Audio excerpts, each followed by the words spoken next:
আল্লাহ তাআলা কিয়ামতের কঠিন ময়দানে যেদিন স্বামী স্ত্রীকে চিনবে না, স্ত্রী স্বামীকে দেখে পালিয়ে যাবে, বন্ধু বন্ধুরে চিনবে না, পীর সাহেব মুরিদরে চিনবে না, মুরিদ পীর সাহেবরে চিনবে না, দলের কর্মী তার নেতারে চিনবে না, নেতা তার কর্মীরে চিনবে না, বন্ধু বন্ধুরে দেখে পালাবে। এই কঠিন মুহূর্তে সূর্যটা মাথার কাছে চলে আসবে, জমিনটা তামার জমিন হবে, আজকের জমিনের মতো নয়। মানুষ ঘর্মাক্ত, ক্লান্ত, শ্রান্ত মাথার মগজগুলো কানের ছিদ্র আর নাকের ছিদ্র দিয়ে বেয়ে বেয়ে পড়বে। বিশ্বনবী ফরমান, কিয়ামতের ওই কঠিন ময়দানে 7 শ্রেণীর ব্যক্তিকে রব্বুল আলামিন তার আরশের নিচে ছায়া দিবেন। তার মধ্যে প্রথম শ্রেণীর ব্যক্তি হলো ইমামুন আদিল, যে ইনসাফের সাথে বিচার করে, যে জাস্টিস সমাজে সার্ভ করে, যে সুশাসন নিশ্চিত করে, ওই ইমামুন আদিল। আদিল শব্দটা বুঝছেন না? ইন্নাল্লাহা ইয়া'মুরু বিল আদল, পাইছেন? আদিল। 7 শ্রেণীর ব্যক্তিকে আল্লাহ তাআলা সুশীতল আরশের নিচে ছায়া দিবেন, যেদিন তার দেয়া ছায়া ছাড়া কোনো ছায়া থাকবে না। এর প্রথম হচ্ছে ইমামুন আদিল, ন্যায়পরায়ণ শাসক। চিল্লায় বলেন সুবহানাল্লাহ। আবার বিশ্বনবী বললেন, ইন্নাল মুকসিতিনা ইনদাল্লাহি আলা মানাবিরা মিন নূর আন ইয়ামিনির রহমান। কিয়ামতের দিন যারা ন্যায় পরায়ণ হিসেবে আল্লাহর সামনে দাঁড়াবে, কিয়ামতের দিন রব্বুল আলামিন তার আরশের ডান দিকে ওই ন্যায় পরায়ণ লোকদের জন্য আরশের ডান দিকে একটা নূরের মিম্বারে তাদেরকে বসার সুযোগ করে দিবে। আল্লাহর আরশের ডান দিকে ন্যায় পরায়ণ লোকদের জন্য আল্লাহ তাআলা নূরের মিম্বার বানাবে। 4টে কেন কথা মনে করেছেন? আল আদাল, জাস্টিস। ইন্নাল্লাহা ইয়া'মুরু বিল আদল। আল্লাহ তাআলা এই আদালতের নির্দেশনা দেন, সুবিচার, সুশাসন। প্রিয় ভাইয়েরা, এটা আমরা বাংলাদেশে চাই কি চাই না? এই যে অরাজকতা, এই যে অন্যায়, এই যে জুলুম, এই যে ইনকনসিস্টেন্সি সমাজের অসঙ্গতির প্রধান কারণ জাস্টিস নাই, সুবিচার নাই, সুশাসন নাই। শেষবারের মতো আওয়াজ করে বলেন তো, আমরা বাংলাদেশে আদল চাই কি চাই না? তাহলে প্রথম নির্দেশনা শেষ। আল্লাহ তাআলা তোমাদেরকে আদলের আদেশ দেন। এরপরে আল্লাহ বললেন, আমি তোমাদেরকে ইহসানের আদেশ দেই। ইন্নাল্লাহা ইয়া'মুরু বিল আদলি ওয়াল ইহসান। আমি তোমাদেরকে যেমনি আদলের নির্দেশনা দেই, তেমনি ভাবে তোমাদেরকে ইহসানের নির্দেশনা দেই। ইহসান, আওয়াজ করে সবাই বলেন তো ইহসান। ইহসান মানে কারো প্রতি সফট হার্টেড হওয়া, মহানুভব হওয়া, অনুগ্রহ পরায়ণ হওয়া, অনুগ্রহশীল হওয়া, একে অপরের প্রতি দয়াদ্র হওয়া। একে অপরের প্রতি দয়াদ্র, অনুগ্রহশীল হওয়া ছাড়া মানবিক সমাজ কশিনকালেও গঠন করা সম্ভব না। প্রিয় ভাইয়েরা, সুন্দর আচরণ দিয়ে, ইহসান দিয়ে যা জয় করা যায়, নরম আচরণ দিয়ে যেটা অর্জন করা যায়, কঠোরতা দিয়ে সেটা পারা যায় না। বিষ্ণু ঈসা ইসলাম ইহসান দিয়ে, কোমল আচরণ দিয়ে, তার অনুগ্রহ দিয়ে তিনি অনেক কাফিরের হৃদয়কে জয় করে ফেলেছেন। সাইয়েদনা সুমামা ইবনে উসাল রাদিয়াল্লাহু তাআলা আনহুর কথা মনে পড়ে যায়। তিনি ছিলেন ইয়ামামার বাদশা। মদিনাতে বিশ্বনবীকে হত্যা করার নিয়তে এসেছিলেন। গোপনে গোপনে বিশ্বনবীকে হত্যা করে আবার ইয়ামামাতে তিনি ফিরে যাবেন। কিন্তু কি অবাক করা কাণ্ড, হত্যা করতে পারে নাই, সাহাবাদের হাতে তিনি ধরা পড়ে গেলেন। সাইয়েদনা সুমামা ইবনে উসাল রাদিয়াল্লাহু তাআলা আনহু হত্যার নিয়তে আসলেন, কিন্তু হত্যা করতে পারলেন না। সাহাবারা ওনাকে ধরে ফেললেন, ধরে মসজিদে নববীর পিলারের মধ্যে বেঁধে রাখলেন। সুমামা ইবনে উসাল, সিরাত থেকে শুনে, সিরাত থেকে শোনাচ্ছি, রাদিয়াল্লাহু তাআলা আনহু ইয়ামামার অধিপতি ছিলেন। বিশ্বনবীকে হত্যার জন্য আসছেন, ধরা পড়ে গেছেন, এখন মসজিদে নববীতে বেঁধে রাখছেন। তার মানে বন্দী। এখন স্ট্যাটাস কি? বন্দী, ক্যাপটিভ। তো বিষ্ণু ঈসা ইসলাম সাহাবাদেরকে বললেন, তার খোঁজ খবর নিও, সুমামা ইবনে উসালের খোঁজ খবর নিও। সাহাবারা বলেন, ইয়া রাসূলুল্লাহ, আপনাকে হত্যা করতে এসেছে, তার তো কঠিন ক্যাপিটাল পানিশমেন্ট হওয়া দরকার, কঠিন শাস্তি হওয়া দরকার। বিশ্বনবী বললেন, না, আমি যেটা জানি তোমরা সেটা জানো না, তোমরা সুমামার সাথে ভালো আচরণ করো। বিশ্বনবী সুমামার কাছে গেলেন।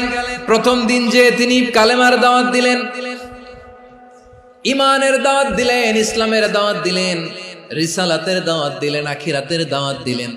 পরের দিন যে বিশ্বনবী সালাতের দাওয়াত দিলেন, যাকাতের দাওয়াত দিলেন, ইসলাম কি, কিভাবে, কেমন করে পালন করতে হয় চমৎকার আর্টিকুলেট করতে শুরু করলেন। তন্ময় হয়ে সুমামা ইবনে উসাল রাদিয়াল্লাহু তাআলা আনহু বিশ্বনবীর কথাগুলো শুনতে আরম্ভ করলো। একদিন নয়, 2 দিন নয়, টানা 3 দিন বিশ্বনবী সুমামার কাছে ইসলামকে প্রেজেন্ট করেছেন, উপস্থাপন করেছেন। আওয়াজ করে বলেন, কয় দিন? 3 দিন। 3 দিন মসজিদে নববীতে বাধা। আর সাহাবীদেরকে বললেন, তার খোঁজ খবর নিও, তোমরা যে রুটি বানাও এর মধ্যে সবচেয়ে ভালো আটার রুটিটা তারে দিও, সবচেয়ে রিফাইন্ড খেজুর, যেটা পিওর খেজুর, এটা তারে দিও। আর বিশ্বনবী নিজের উট থেকে দুধ দহন করে ওনার বাড়ির এক কর্মচারীকে বলেছেন, দুধ দহন করে সুমামার জন্য নিয়ে যেও। সুবহানাল্লাহ পড়বেন না? সবাই তো অবাক, ইয়ামামা থেকে আসছে নবীকে হত্যা করতে, বিশ্বনবী দেখে তারে জামাই আদর করে। একদিন নয়, 2 দিন নয়, টানা 3 দিন বিশ্বনবী এভাবে সুমামার কাছে যেয়ে ইসলামকে প্রেজেন্ট করতে আরম্ভ করলেন, ইসলামকে উপস্থাপন করতে শুরু করলেন।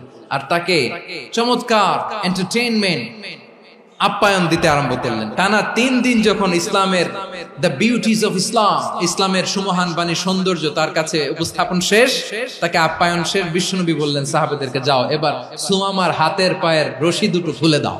সাহাবারা তর্ক জুড়ে দিলেন, লা ইয়া রাসূলুল্লাহ, এমনটা করবেন না, তো ভয়ঙ্কর ভয়ঙ্কর খুনি, কি জানি কি হয়ে যায়। বিশ্বনবী বললেন, না, তার হাতে পায়ের রশিগুলো খুলে দাও। সাহাবারা বিশ্বনবীর কথা মতো তার হাতে পায়ের রশিগুলো খুলে দিল। সুমামা মুহূর্তের মধ্যে মসজিদে নববী থেকে বের হয়, ইয়ামামায় ফিরে না যে মসজিদে নববীর পাশে একটা খেজুর বাগান ছিল, সেখানে চলে গেলেন। সেখানে একটা ছোট্ট কুয়া ছিল, কুয়ার পানি দিয়ে তিনি গোসল করলেন। সুবহানাল্লাহ পড়েন। কুয়ার পানি দিয়ে গোসল করে মসজিদে নববীর সামনে এসে বিশ্বনবী এবং সাহাবাদের সামনে দাঁড়িয়ে সাব্বাবা উঁচু করে বললেন, আশহাদু আল্লা ইলাহা ইল্লাল্লাহ ওয়া আশহাদু আন্না মুহাম্মাদান আবদুহু ওয়া রাসূলুহু। আমি সাক্ষ্য দিচ্ছি আল্লাহ ছাড়া কোনো ইলাহ নাই, আর মুহাম্মদ আল্লাহ তাআলার প্রেরিত বান্দা এবং রাসূল। প্রিয় ভাইয়েরা, ইহসান দিয়ে যা জয় করা যায়, কঠোরতা দিয়ে সেটা কঠিনকালেও জয় করা যায় না। আওয়াজ করে বলেন, ঠিক কি না? এবার সুমামা দাঁড়িয়ে বলে, ওগো নবী, আমি তো কালিমা পড়ে মুসলমান হয়ে গেলাম, এবার শোনেন, এই মুহূর্তের আগে আপনার চেহারার চাইতে নিকৃষ্ট কোনো চেহারা আমার কাছে ছিল না, কিন্তু শাহাদা পাঠ করার পরে আপনার চেহারার চাইতে উত্তম শ্রেষ্ঠ কোনো চেহারা আমার কাছে আর নাই। ও নবী, আজকের দিনের আগে ইসলাম ধর্মের চেয়ে নিকৃষ্ট অপছন্দনীয় কোনো ধর্ম আমার কাছে ছিল না, কিন্তু এই মুহূর্ত থেকে ইসলামের চেয়ে সেরা শ্রেষ্ঠ পছন্দনীয় কোনো ধর্ম আমার কাছে নাই। নবী গো, আজকের দিনের আগে মদিনার চাইতে অপছন্দনীয় নিকৃষ্ট কোনো শহর আমার কাছে ছিল না, কিন্তু এই মুহূর্তের পর থেকে মদিনার চাইতে কোনো শ্রেষ্ঠ শহর আমার জানা নাই। সে ছিল গমের বড় ডিলার, গম বেচতো। কি বেচতো? তার গম কিনে মক্কার লোকেরা রুটি খাইতো। সে ঘোষণা দিল, আজকে থেকে মক্কাবাসীদের জন্য সব গম আমি হারাম করে দিলাম, মক্কাবাসী এখন না খেয়ে মরে। সুবহানাল্লাহ পড়বেন না? মক্কাবাসী বিশ্বনবীর কাছে আসলেন, এসে বললেন, মুহাম্মদ, আমরা তো তোমার ভাই, তোমার চাচা, তোমার ভাতিজা, তোমার আত্মীয়, তুমি সুমামারে বলো সে যেন আবার গমের সাপ্লাই মক্কার জন্য অনুমতি দিয়ে দেয়। বিশ্বনবীর অনুমতি ক্রমে সুমামা আবার মক্কাতে গম পাঠাতে শুরু করলো। পড়েন সুবহানাল্লাহ। ইহসান, ইহসান দিয়ে আপনি যেটা জয় করতে পারবেন, you can win the heart of your enemies. ইহসান দিয়ে আপনি আপনার শত্রুর হৃদয়কে জয় করতে পারবেন। এজন্য আল্লাহ বললেন, ওয়া আনফিকু ফি সাবিলিল্লাহি ওয়া লা তুলকু বিআইদিকুম ইলাত তাহলুকা ওয়া আহসিনু ইন্নাল্লাহা ইউহিব্বুল মুহসিনিন। তোমরা আল্লাহর রাস্তায় দান করবে আর নিজেরা নিজেদেরকে ধ্বংসের হাতে ঠেলে দিও না। তোমরা একে অপরের প্রতি ইহসান করবে, কারণ ইহসানকারীদেরকে আল্লাহ বড় ভালোবাসেন। সুবহানাল্লাহ পড়েন।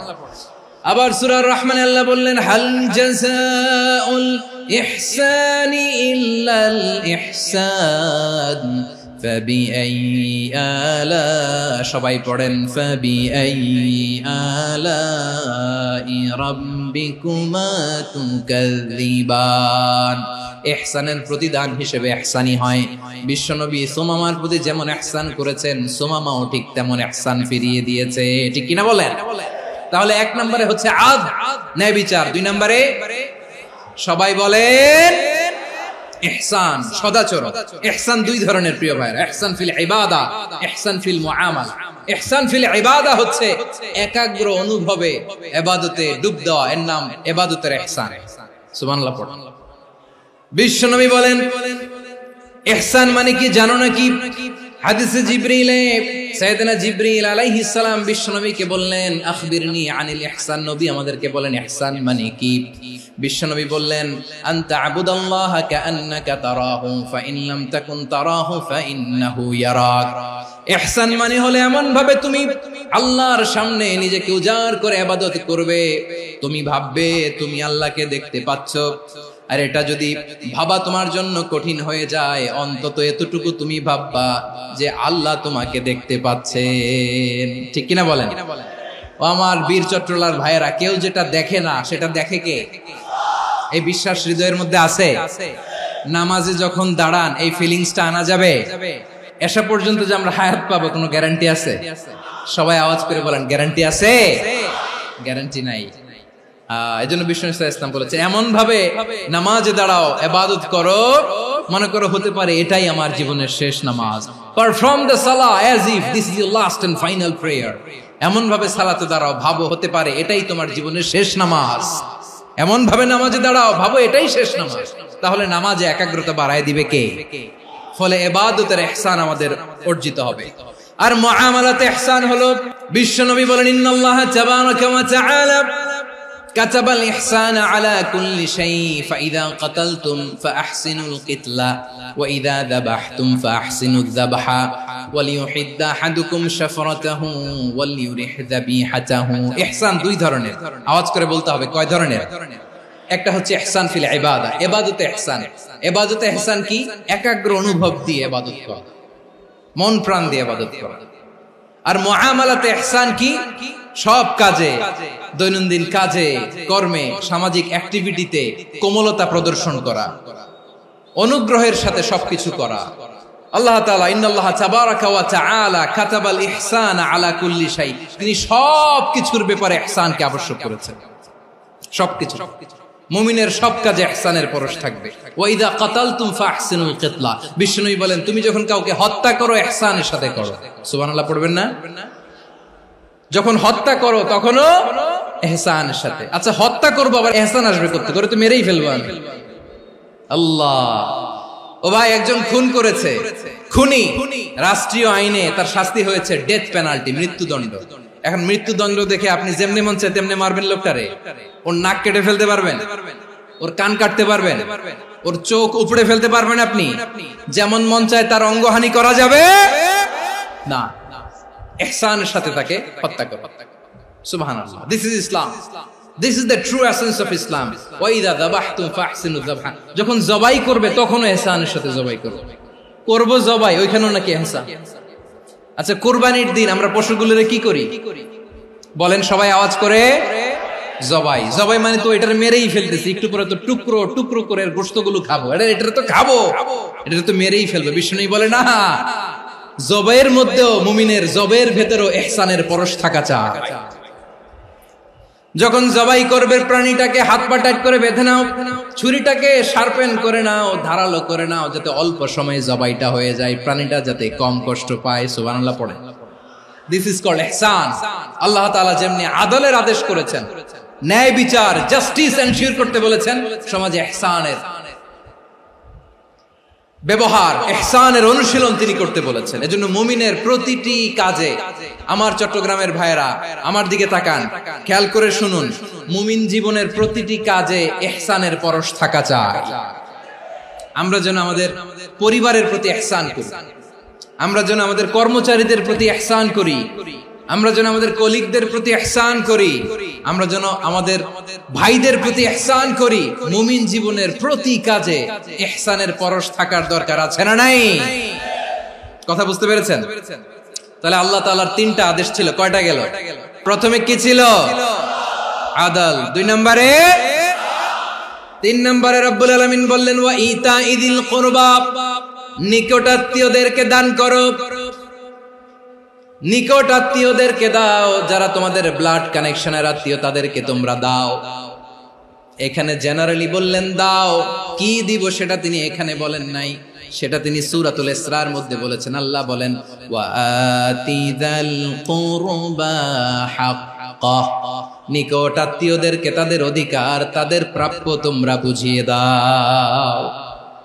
দেখেন, একটা শান্তির সমাজ, একটা সমৃদ্ধ সমাজ, একটা মানবিক সমাজ গঠনের জন্য আল্লাহ তাআলা বেশি না, মাত্র 3টা অর্ডার, 3টা ভার্ডিক্ট তিনি জারি করেছেন। 1 নাম্বার সুশাসন, ন্যায় বিচার। 2 নাম্বার ইহসান। 3 নাম্বার নিকটাত্মীয়, যারা কাছের, তোমার ভেরি ক্লোজ রিলেশনশিপে আছে, তাদেরকে দাও। দাও, দিলে বাড়িয়ে দেয় কে? অনেকে দিতে চায় না, কৃপণতা করে। দিলে বাড়ায় দেয় কে? ও মিয়া, মদিনার মধ্যে সবচাইতে গরিব সাহাবী ছিল বেলাল রাদিয়াল্লাহু তাআলা আনহু। ওনার এন্টায়ার অ্যাসেট, সম্পদের পরিমাণ কতদূর জানেন? একটা লুঙ্গি। বেলাল রাদিয়াল্লাহু তাআলা আনহু, ওনার টোটাল ওয়েলথের এস্টিমেশন হচ্ছে মাত্র একটা লুঙ্গি। একটা লুঙ্গি, টোটাল ওয়েলথ এস্টিমেশন, টোটাল সম্পদের পরিমাণ বেলাল রাদিয়াল্লাহু তাআলা আনহুর কি ছিল? ওই বেলাল রাদিয়াল্লাহু তাআলা আনহুকে বিষ্ণু ইসলাম বলেছেন আনফিক ইয়া বেলাল, ও বেলাল তুমিও দাও। ওয়ালা তাখশা মিন যিল আরশি ইখলালা, আরশের অধিপতির তো কোনো ঘাটতি নাই, তুমি দিলে ওই আল্লাহ তোমারে বাড়ায় দিবে। এজন্য আমার প্রিয় ভাইয়েরা, দিলে কমে না, দিলে বাড়ে। অনেকে ধরে রাখে, নতুন কিছু নিতে পারে না, হাত দিয়ে যেটা ধরে রেখেছেন এটা দিয়ে দেন, বড় একটা ধরার সুযোগ পাবেন। জোরে বলেন ঠিক কিনা? রব্বুল আলামিন বললেন 3 নাম্বার আদেশ হলো তোমাদের প্রতি সমাজটারে কেমন করে মানবিক সমাজ, সুন্দর সমাজ গড়বা। 3 নাম্বার আদেশ হলো ওয়া আতিদাল কুরবা হাক্কা, নিকটাত্মীয়দেরকে তাদের প্রাপ্য বুঝিয়ে দাও।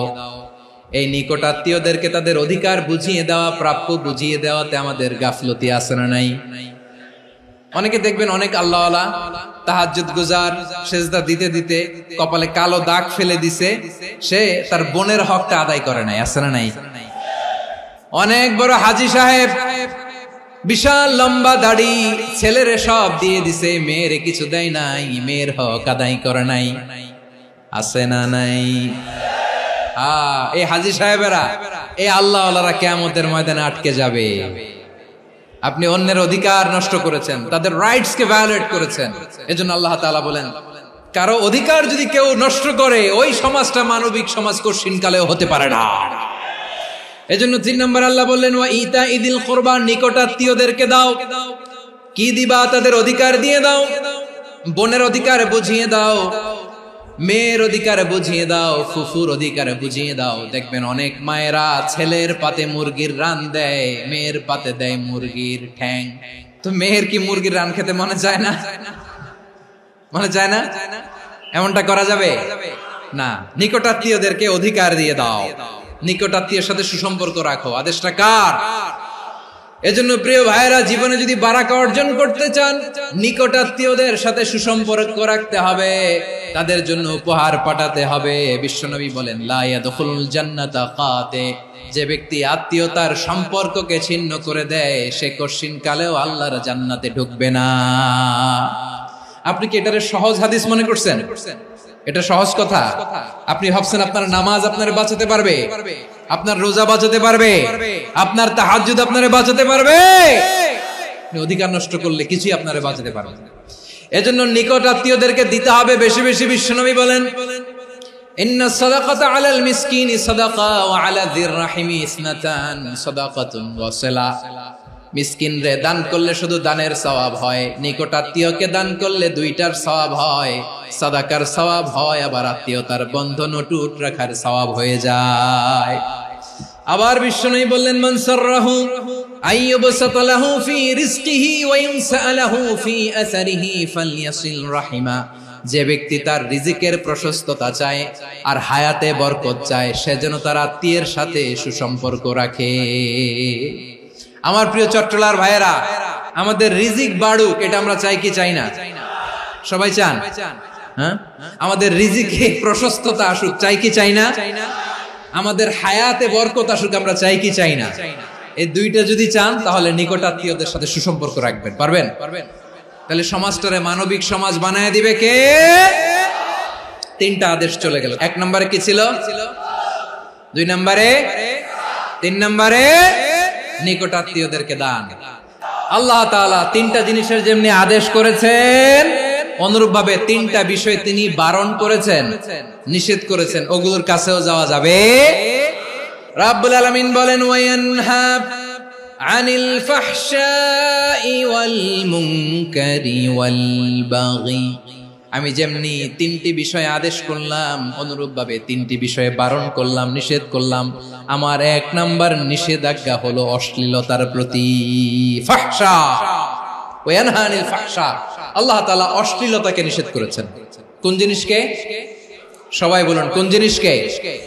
যত ধরনের, যত টাইপের, যত ক্যাটাগরির অশ্লীলতা হতে পারে, সব অশ্লীলতাকে হারাম করেছেন কে?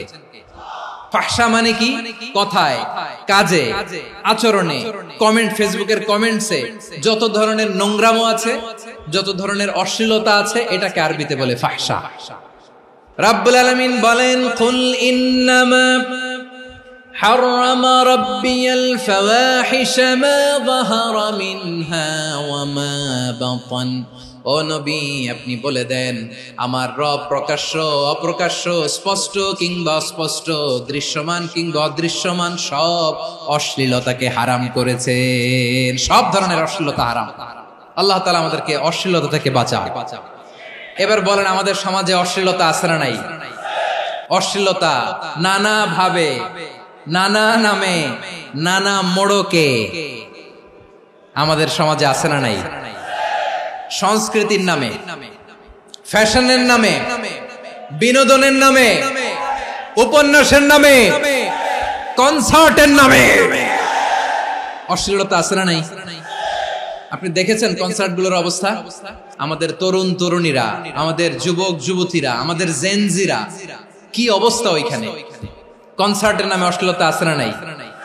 ছেলে মেয়ে একে অপরকে জড়ায় ধরতেছে, একে অপরকে চুমু খাচ্ছে, প্রকাশ্যে, দিবালোকে, গণমানুষের সামনে। আল্লাহ তাআলা এই অশ্লীলতা থেকে আমাদেরকে বেঁচে থাকতে বলেছেন। রূপালী জগতের নামে অশ্লীলতা আছে না নাই? এই টার্মটা আপনারা জানেন না? রূপালী জগৎ কি জগৎ? আসলে কি রূপালী জগৎ না অন্ধকার জগৎ? আমার বোনেরা, আপনাদেরকে যে কি বলে তারা বুঝায়, রূপালী জগৎ শুনেই আপনি ভরকে যাবেন না। রূপালী জগতে যে নারী যত বেশি উলঙ্গ, সে নাকি তত বেশি সাহসী। জানেন? বলে এটা একটা সাহসী নারী, খুব সাহসী পদক্ষেপ তার। যত বেশি শরীর থেকে কাপড় নামাতে পারবে, যত বেশি বস্ত্রহীন হয়ে নিজেকে প্রেজেন্ট করতে পারবে, সে নাকি তত বেশি সাহসী। আমার চট্টলার ভাইয়েরা, শয়তানের প্রথমে এজেন্ডা ছিল বনি আদমকে বস্ত্রহীন করা। সে আদম এবং হাওয়া আলাইহিস সালামকে নিষিদ্ধ গাছের ফল খাইয়ে তাদেরকে বস্ত্রহীন করেছে। এই জামিনেও সে আমাদেরকে বস্ত্রহীন করতে চাইবে। এই রূপালী জগতের নামে তারা এটা করে। আমার প্রিয় বোনেরা, আপনি জানেন না আপনার দাম কত? ওরা আপনাদেরকে বিজ্ঞাপনের সস্তা পণ্য বানাতে চায়। ওরা আপনাদেরকে ওদের ভোগের লিপসার টুলস বানাতে চায়। ওরা আপনাদেরকে দিয়ে ওদের খায়েশ পূরণ করতে চায়। এটা আপনাদের জন্য মোটেও ডিগনিটি নয়, এটা আপনাদের জন্য সম্মান নয়। আপনার সম্মান শালীনতায়, আপনার সম্মান হেজাবে, আপনার সম্মান ভদ্রতায়, আপনার সম্মান আপনার ডিসেন্ট পোশাকে। পোশাক বলে দেয় এই নারীটা ভদ্র না অভদ্র। পোশাক বলে দেয় এই মেয়েটা কোন ঘরের মেয়ে। আপনি জানেন না, আপনারা সস্তা পণ্য বানায়, ভোগের পণ্য, বিলবোর্ডে আপনাকে উলঙ্গ করে উপস্থাপন করে। এই অশ্লীলতার সাথে ইসলামের কোন সম্পর্ক? এজন্য আল্লাহ বলেন, আমি অশ্লীলতাকে হারাম করেছি। অশ্লীলতাকে হারাম করার প্রথম কারণ হলো এর মাধ্যমে মানবতাকে অপমানিত করা হয়। কারণ মানুষের সম্মান মানুষের পোশাকে। মানুষ যখন পোশাকহীন হয়ে যায়, বস্ত্রহীন হয়ে যায়, তার সম্মান কমে যায়। ঠিক কিনা? অশ্লীলতাকে হারাম করার প্রথম কারণ হচ্ছে মানুষ মানুষকে অপমান করে। একটা নারী, সে তো সম্মানিত, নারী যে কত সম্মানিত নারীর এটা বুঝেই নাই। বিশ্বনবী বলেন আদ-দুনিয়া কুল্লুহা মাতা ওয়া খায়রু মাতা'আদ দুনিয়া আল মারআতুস সালিহা। আমার বোনেরা, 5টা প্যান্ডেলে আপনারা এলইডিতে আমার আলোচনা শুনছেন, আমি জানি। আপনাদের এই গর্ভ যে কত দামি আপনি জানেন না।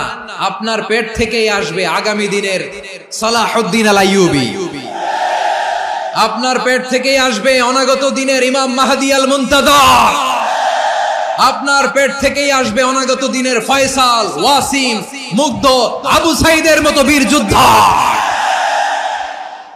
আমার প্রিয় বোনেরা, আমার প্রিয় বোনেরা, বিশ্বনবীর কথার ওজন খেয়াল করেন। আদ-দুনিয়া কুল্লুহা মাতা ওয়া খায়রু মাতা'আদ দুনিয়া আল মারআতুস সালিহা। দুনিয়ার সবকিছুই অ্যাসেট, এর মধ্যে সবচেয়ে দামি অ্যাসেট নেককার নারী। আপনার গর্ভ যে কত দামি আপনি জানেন না। নিজের সময়টাকে কাজে লাগান, কোরআন পড়েন, সুন্নাহ পড়েন। আপনার অনেক দায়িত্ব ঘরে। You are the MD of your family. একটা family it's a very big institution. পরিবার একটা অনেক বড় প্রতিষ্ঠান, and you are the MD of your institution. আপনি এই পরিবারের MD, managing director of your family. এখানে আপনার কত দায়িত্ব। আপনি ছেলে মেয়েদেরকে তারবিয়া করবেন, আপনি আপনার স্বামীর জন্য ঘরটার জান্নাতের নীর বানাবেন, আপনার জন্য জান্নাতের ডুপ্লেক্স বাড়ি ওইখানে তৈরি করে রাখবে কে?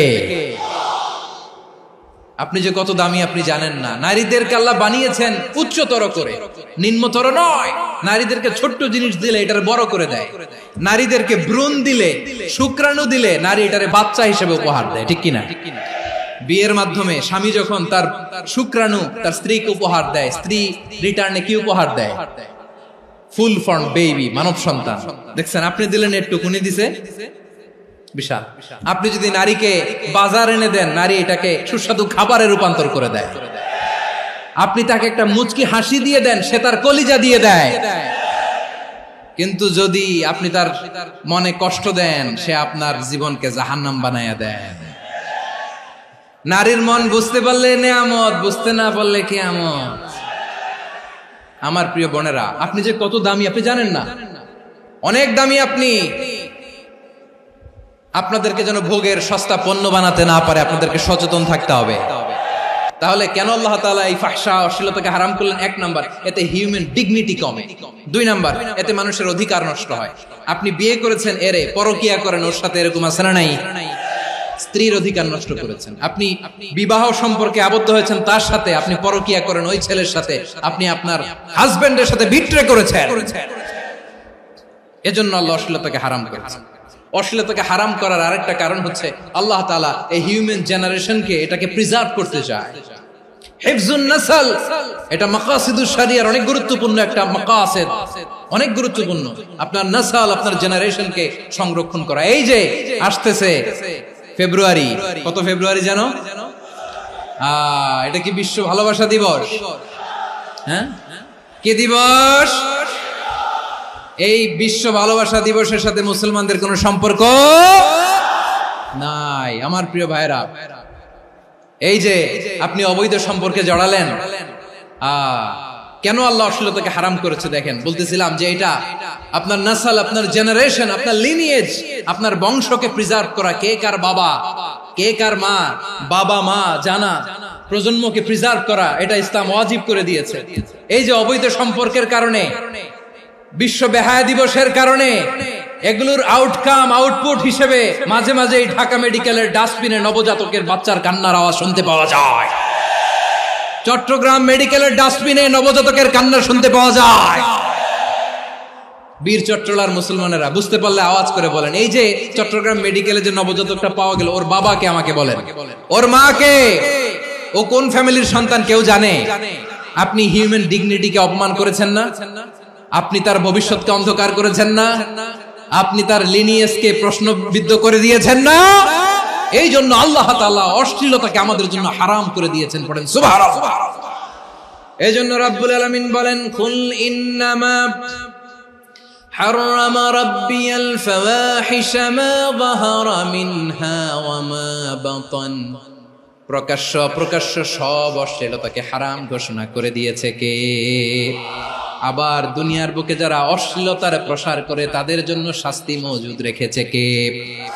রব্বুল আলামিন বলেন, ইন্নাল্লাযীনা ইউহিব্বুনা আন তাশিআল ফাহিশাতু ফিল্লাযীনা আমানু লাহুম আযাবুন আলীমুন ফিদ দুনিয়া ওয়াল আখিরাতি ওয়াল্লাহু ইয়ালামু ওয়া আনতুম লা তা'লামুন। নিশ্চয়ই যারা বিশ্বাসীদের মাঝে অশ্লীলতার প্রচার প্রসার করতে চায় তাদের জন্য আমি মর্মন্তুদ শাস্তি প্রস্তুত করে রেখেছি, দুনিয়াতেও রেখেছি, আখিরাতেও রেখেছি। ঘোষণাটা কার? যারাই নাটকের নামে, সিনেমার নামে, রূপালী জগতের নামে, মুভির নামে, ওটিটি প্ল্যাটফর্মের নামে আমার সমাজে অশ্লীলতা ছড়াতে চায় তাদের জন্য কঠিন মর্মন্তুদ শাস্তি মজুদ রেখে দিয়েছে কে? ও আমার বোনেরা, এখনো আপনি জাগবেন না? এখনো আপনার চিন্তার দুয়ারে এখনো নাড়া পড়ে নাই? ওরা আপনাকে উলঙ্গ বানাতে চায়, ওরা আপনাকে আইটেম গার্ল বানাতে চায়। এজন্য ইসলাম অশ্লীলতাকে হারাম করেছে। হারাম। ইসলাম বলেছে যোজন যোজন দূরে থাকো, ওরা বলে না কাছে আসো, কাছে আসার গল্প, ক্লোজ আপ ওয়ান, কাছে আসার গল্প আছে না নাই? তাহলে অশ্লীলতার সাথে আমাদের কোনো সম্পর্ক? সবাই বলতে পারেননি, আওয়াজ করে বলুন, অশ্লীলতার সাথে আমাদের কোনো সম্পর্ক? আমরা এই সমস্ত ক্লোজ আপ ওয়ান, কাছে আসার গল্পের প্রোগ্রামে যাব? আমরা কোন ধরনের অশ্লীল কন্টেন্ট সোশ্যাল মিডিয়ায়, টিভিতে দেখব?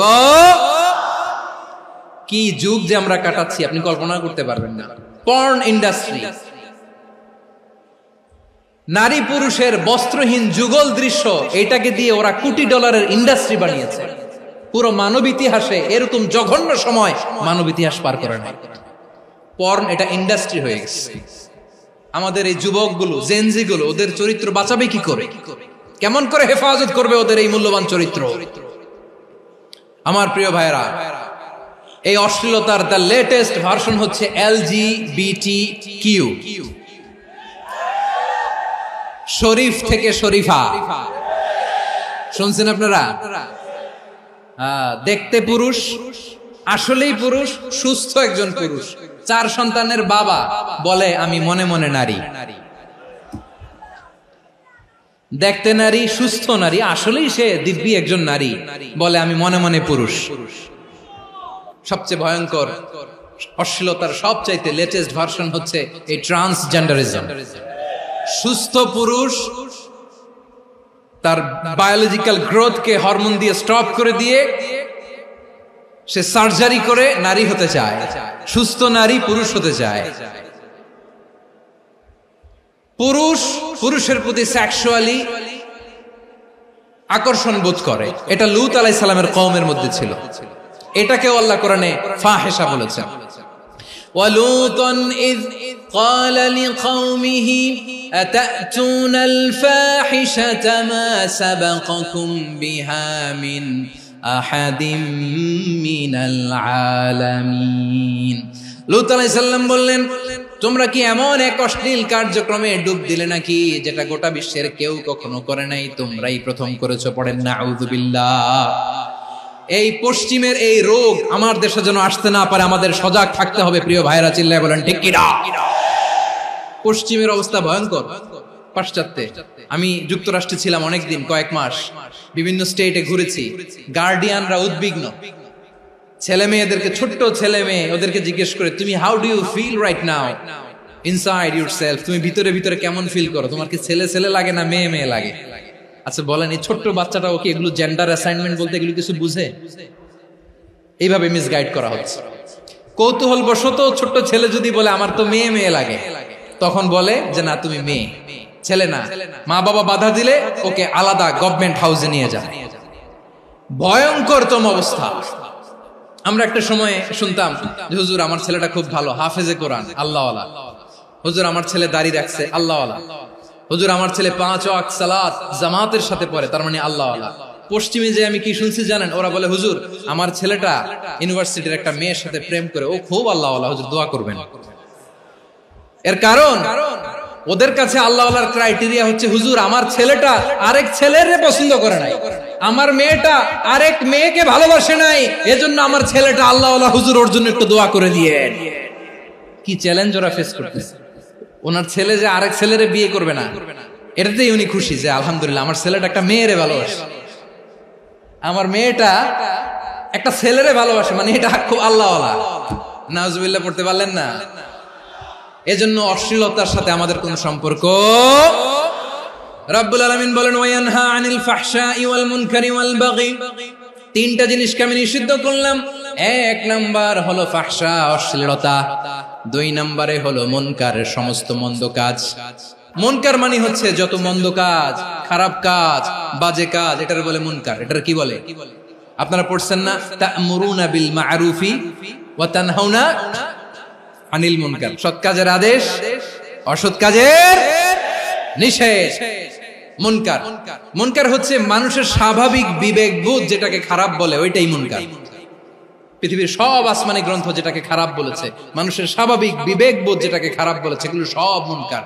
যেমন ইফতিজিং, এটা কি ভালো না খারাপ? মজুদদারি, খাদ্যে ভেজাল দেওয়া, ওজনে কম দেওয়া, মাছে ফরমালিন মিশানো, চাঁদাবাজি, টেন্ডারবাজি, দখলবাজি, এগুলো আমাদের স্বাভাবিক বিবেকেই বলে এগুলো খারাপ, এগুলো হচ্ছে মুনকার। আল্লাহ তাআলা এই মুনকার থেকে আমাদেরকে বেঁচে থাকতে বলেন, আর শয়তান এই মুনকারের প্রতি আমাদেরকে উদ্বুদ্ধ করে। আল্লাহ তাআলা বললেন ইয়া আইয়ুহাল্লাযীনা আমানু লা তাত্তাবিউ খুতুওয়াতিশ শাইতান ওয়া মান ইয়াত্তাবি' খুতুওয়াতিশ শাইতানি ফাইন্নাহু ইয়া'মুরু বিল ফাহশাই ওয়াল মুনকার। আল্লাহ বললেন আমার গোলামেরা শোনো শোনো, ও আমার বিশ্বাসী বান্দারা খবরদার, তোমরা কশিনকালেও শয়তানের পদাঙ্ক অনুসরণ করবে না, কারণ শয়তান তোমাদেরকে অশ্লীলতা এবং মন্দ কাজের দিকে উদ্বুদ্ধ করে।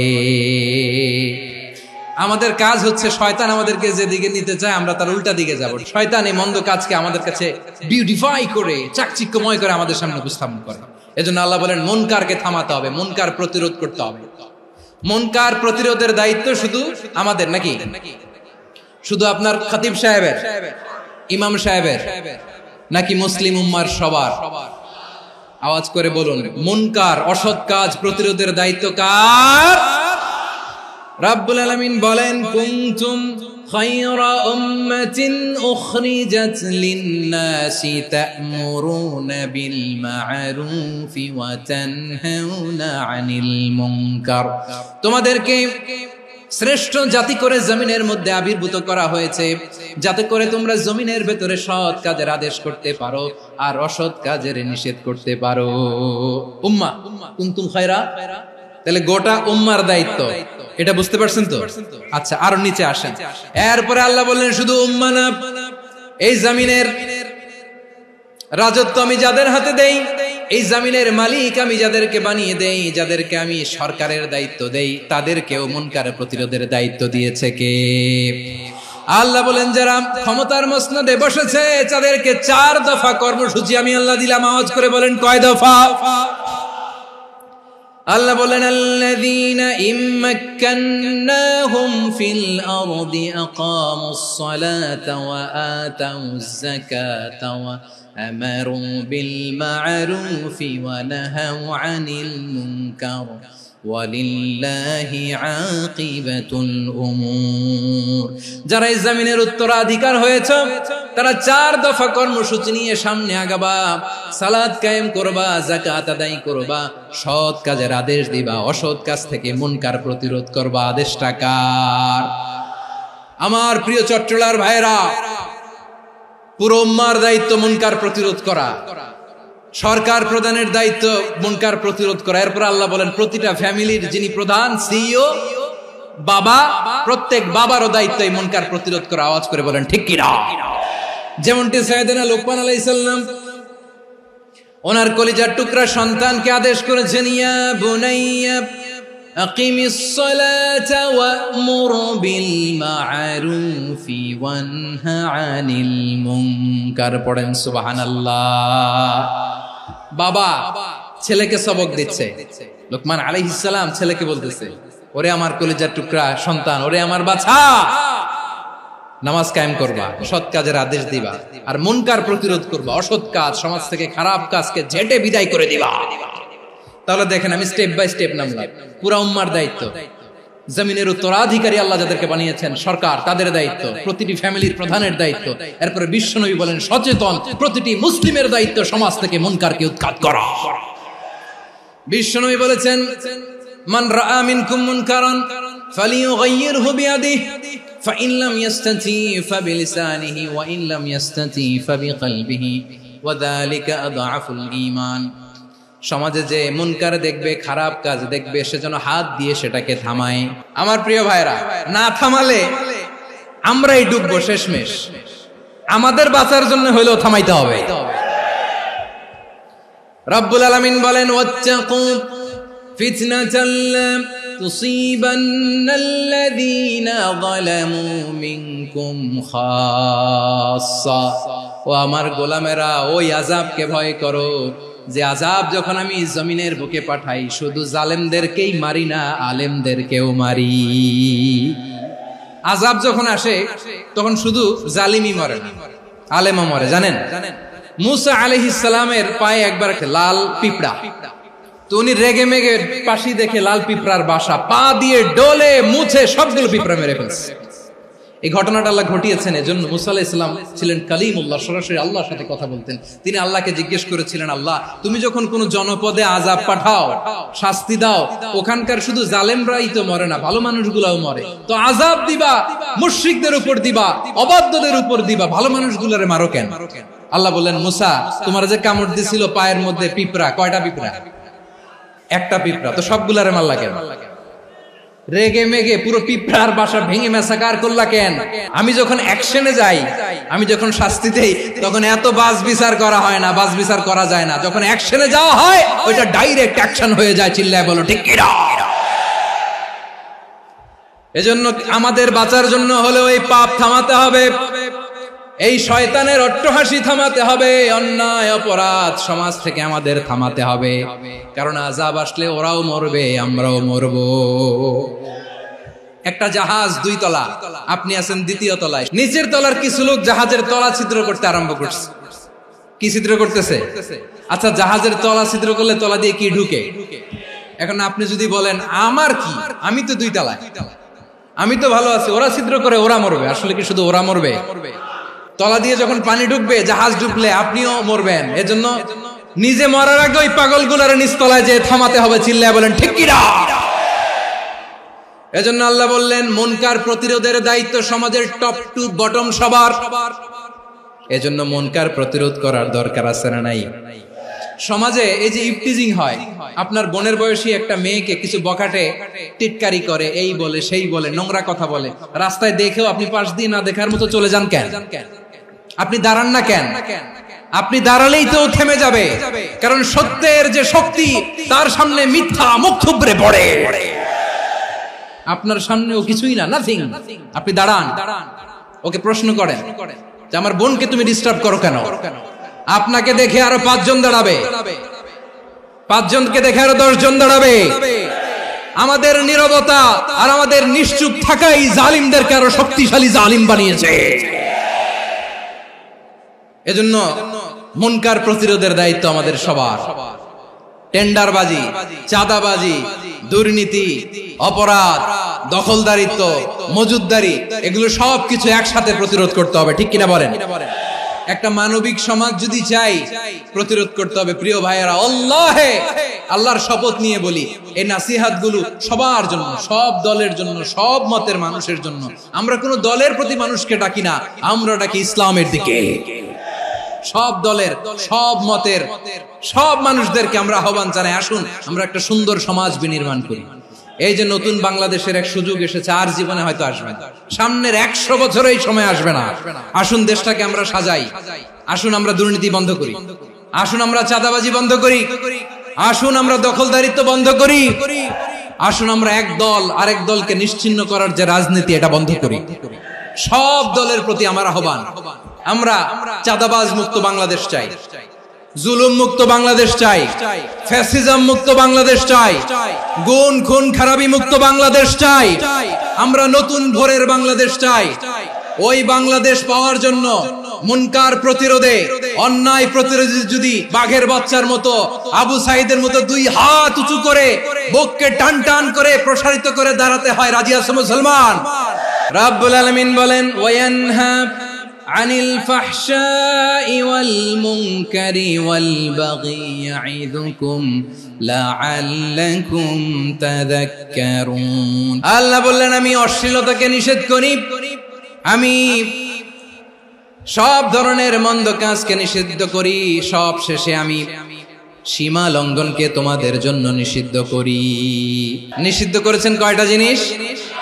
1 নম্বরে অশ্লীলতা, 2 নম্বরে মুনকার তথা সব মন্দ কাজ, 3 নম্বরে আল বাগি সীমা লঙ্ঘন, ক্রসিং দ্য লিমিট। সীমা লঙ্ঘন করা ভালো না। We all should know all limits. চিল্লায় বলেন ঠিক কিনা? একই আয়াতে আল্লাহ বললেন, কুল ইন্নামা হারামা রাব্বিয়াল ফাওয়াহিশা মা যাহারা মিনহা ওয়া মা বাতানা ওয়াল ইসমা ওয়াল বাগিয়া বিগাইরিল হক। অন্যায় ভাবে যে অবাধ্য হয়, যে সীমা লঙ্ঘন করে, তাদেরকেও আমি এটা হারাম করে দিলাম। সীমা লঙ্ঘন করা হারাম। আল্লাহ বারবার আমাদেরকে ওয়ার্নিং দেয়। যখন আমরা থামি না তখন আল্লাহ ধরে, আর যখন ধরে তখন ছাড়ে না। ধরে না, ধরলে আল্লাহ। ফেরাউনকে কিন্তু হুট করে ধরে নাই, আপনারা জানেন 9 বার ওয়ার্নিং দিয়েছে। ফেরাউনকে আল্লাহ তাআলা ওয়ার্নিং দিয়েছিল কয়বার? রাব্বুল আলামিন বলেন, ওয়ালাকাদ আতাইনা মূসা 9 আয়াতিন বাইয়িনাত।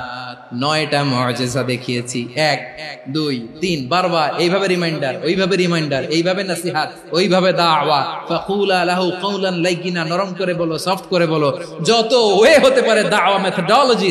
মুসা আলাইহিস সালামের সব অ্যাপ্লাই শেষ। 10ম বারে যে আল্লাহ ধরছে, 10ম বারে যে ধরেছে। এজন্য আল্লাহ বলেন, আমি সীমা লঙ্ঘনকে পছন্দ করি না। কোরআনের অন্য আয়াতে বাগীকে বলা হয়েছে আল ইতিদা। সীমা লঙ্ঘন যারা করে তাদেরকে আল্লাহ বলেছেন মুতাদিন। ওয়াকাতিলু ফি সাবিলিল্লাহিল্লাযীনা ইউকাতিলুনাকুম ওয়া লা তা'তাদু ইন্নাল্লাহা লা ইউহিব্বুল মুতাদিন। আমি সীমা লঙ্ঘনকারীদেরকে কোশ্চিনকালেও পছন্দ করি না। আমরা যেন সীমা লঙ্ঘন না করি, রাজি আছেন তো? যে কোনো ক্ষেত্রে ইবাদতে যেন সীমা লঙ্ঘন না করি। অনেকে আমরা ইবাদতে সীমা লঙ্ঘন করে ফেলি। বিশ্বনবী সাল্লাল্লাহু আলাইহি ওয়াসাল্লাম যেটা শিখিয়েছেন এর বাইরে যে অতিরিক্ত বুজুর্গ হতে চায়, এরকম আছে না নাই?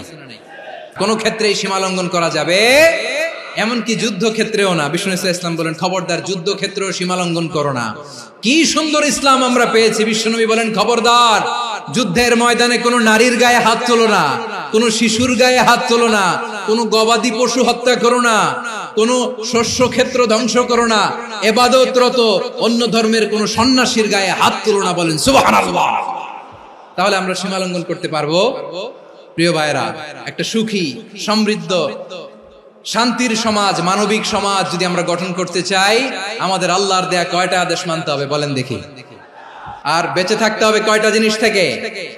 আল্লাহর আদেশ কি? 1 নাম্বার আদাল, ন্যায়পরায়ণতা। আমরা সুবিচার, সুশাসন, ন্যায় বিচার চাই কি চাই না? 2 নম্বরে কি ছিল? মাশাআল্লাহ, আমরা যেন সবার প্রতি দয়া পরবশ হই, ইহসান করি। 3 নম্বরে কি ছিল? নিকটাত্মীয়দের দান করা, তাদের অধিকার প্রাপ্য বুঝিয়ে দেওয়া। পাশাপাশি 3টা জিনিস থেকে আল্লাহ বারণ করেছেন, নিষেধ করেছেন। তার প্রথমটা ফাহশা, অশ্লীলতা। অশ্লীলতার সাথে আমাদের কোনো সম্পর্ক। 2 নম্বর নিষেধাজ্ঞা কি ছিল? আল মুনকার, সমাজের যত মন্দ কাজ এগুলোকে আমরা প্রতিরোধ করব। রাজি আছেন তো সবাই? 3 নম্বরে আল বাগী, সীমালঙ্ঘন। কোন মুসলিম সীমালঙ্ঘন করে না। রাব্বুল আলামিন শেষে বললেন, ইয়াইদুকুম লাআল্লাকুম তাযাক্কারুন। আল্লাহ তোমাদেরকে উপদেশ দেন যাতে তোমরা শিক্ষা গ্রহণ করো। আমরা উপদেশ দেব, আমরা জোর করে কাউরে কিছু মানাতে চাই না। লা ইকরাহা ফিদ্দিন ওয়াযাক্কির ফাইন্না যিকরা তানফাউল মুমিনিন। উপদেশ দিলে এটা মুমিনদের কাজে দেয়। লাস্তা আলাইহিম বিমুসাইতির ইন্নামা আনতা মুযাক্কির। নবী হে, আপনি রিমাইন্ডার দাতা, আপনি উপদেশ দিবেন। আমরাও বিশ্বনবীর এই হাদিসগুলো থেকে, কোরআনের আয়াত থেকে রিমাইন্ডার, এই কথামালা বাণী বাহক হিসেবে এই বাণীগুলো আপনাদের সাথে কাছে পৌঁছে দিলাম। আমরা আল্লাহ তাআলার কাছে প্রার্থনা করি, আল্লাহ আমরা যেন আদল দিয়ে আমাদের সমাজকে গঠন করতে পারি। আল্লাহ আমরা যেন ইহসান করতে পারি, আমরা যেন নিকট আত্মীয়দের দান করতে পারি। আল্লাহ যত ধরনের অশ্লীলতা, অনাচার, মন্দ কাজ, সীমালঙ্ঘন, অবাধ্যতা থেকে যেন আমরা বেঁচে থাকতে পারি। আল্লাহ তাআলা আমাদের সবাইকে কথাগুলো বুঝার ও আমল করার তৌফিক দান করুক। হাযা মা ইনদি ওয়াল ইলমু ইনদাল্লাহ আলাইহি তাওয়াক্কালতু ওয়া ইলাইহি উনীব। সুবহানাকাল্লাহুম্মা বিহামদিকা আশহাদু আল্লা ইলাহা ইল্লা আনতা আস্তাগফিরুকা ওয়া আতুবু ইলাইক।